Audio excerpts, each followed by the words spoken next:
ini saya tetap kasih sampel yang punya akuntansi aja dulu yang ada di saya, yang sudah saya buka. Jadi kalau kemarin kan pada saat saya habis menjelaskan tentang capaian pembelajaran, kita mencari kompetensi yang ingin dicapai kan? Ya Pak, iya. Ya kan? Setelah saya menjelaskan tentang capaian pembelajaran, kita mencari kompetensi yang ingin dicapai. Udah itu, baru yang kedua, ibu-ibu mencari alur tujuan pembelajaran, seperti itu kan? Ya enggak? Ya, Bu. Nah, ini Ya, contohnya Bu. seperti ini.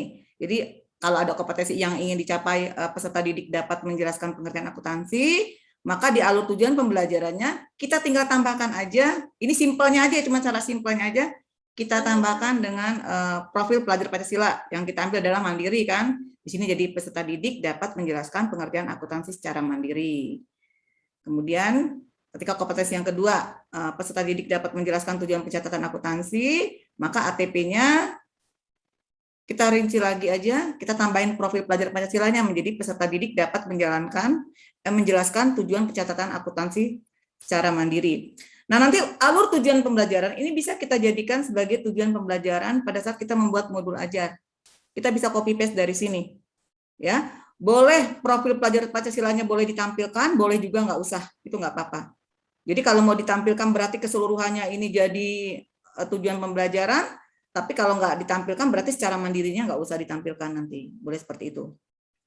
Ya, nah untuk alur tujuan pembelajaran akan lebih baik lagi kalau misalnya dia memuat aksi, ya, atau kompetensi, konten, dan variasi. Nah, sekarang untuk membedakan antara aksi, konten, dan variasi. Di sini saya sudah buat di sini ya. Yang namanya aksi atau kompetensi itu merupakan kata kerja yang menunjukkan keterampilan atau kemampuan yang dapat didemonstrasikan. Jadi maksudnya tujuan pembelajaran ya, itu nanti bisa mencerminkan kemampuan siswa, dia bisa mendemonstrasikan apa. Misalnya kita tetap materi pemahaman tuh, berarti nanti siswa bisa menjelaskan, begitu maksudnya. Oh iya, iya.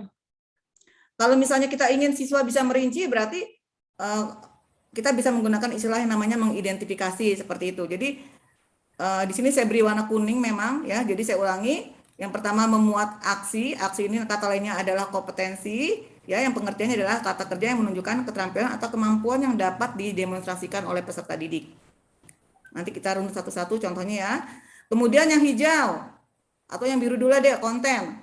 Konten ini adalah materinya atau capaian pembelajaran yang kita pengen ambil.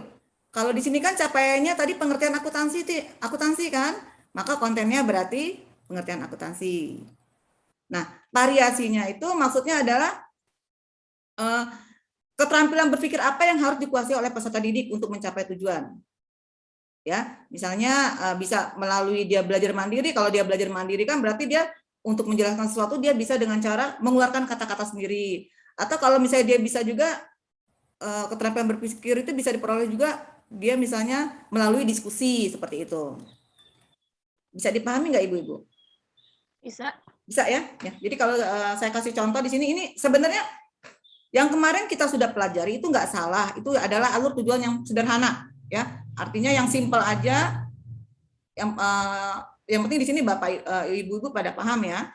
Tapi kalau mau lebih rinci lagi, itu alur tujuan pembelajaran sebaiknya membuat ada aksi, ada konten, dan ada variasi. Ya, untuk yang pertama di sini kan peserta didik dapat menjelaskan pengertian akuntansi secara mandiri. Mandiri ini kan maksudnya peserta didik bisa mengerjakan sesuatunya sendiri, ya enggak?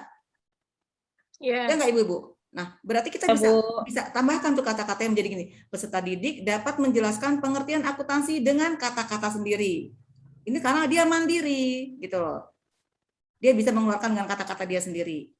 Nah, otomatis sebenarnya untuk variasinya ini sebenarnya bisa jadi dia tuh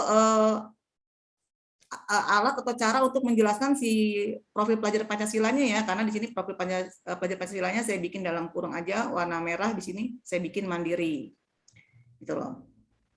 Kemudian yang kedua nih, sama nih masih secara mandiri kan, makanya saya menggunakan sini peserta didik dengan kata-kata sendiri dapat menjelaskan tujuan pencatatan akuntansi secara mandiri.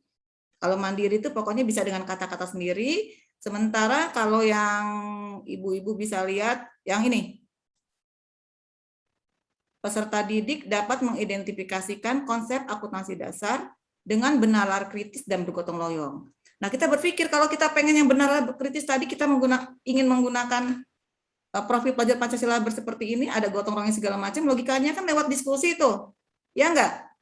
Makanya di sini variasinya kita menggunakan diskusi gitu loh. Jadi yang namanya variasi itu nggak harus di belakang, bisa di tengah, bisa di depan, nggak ada masalah. Jadi melalui diskusi, peserta didik dapat mengidentifikasikan konsep akuntansi dasar. Jadi kalau di sini kita lihat variasinya adalah melalui diskusi, kompetensinya atau aksi atau kompetensi yang kita ingin capai oleh siswa adalah dia bisa mengidentifikasi kan. Dan untuk ini variasi tadi yang untuk konsepnya ini adalah untuk materinya adalah konsep akuntansi dasar. Nah, ini bisa dipahami nggak Ibu-Ibu?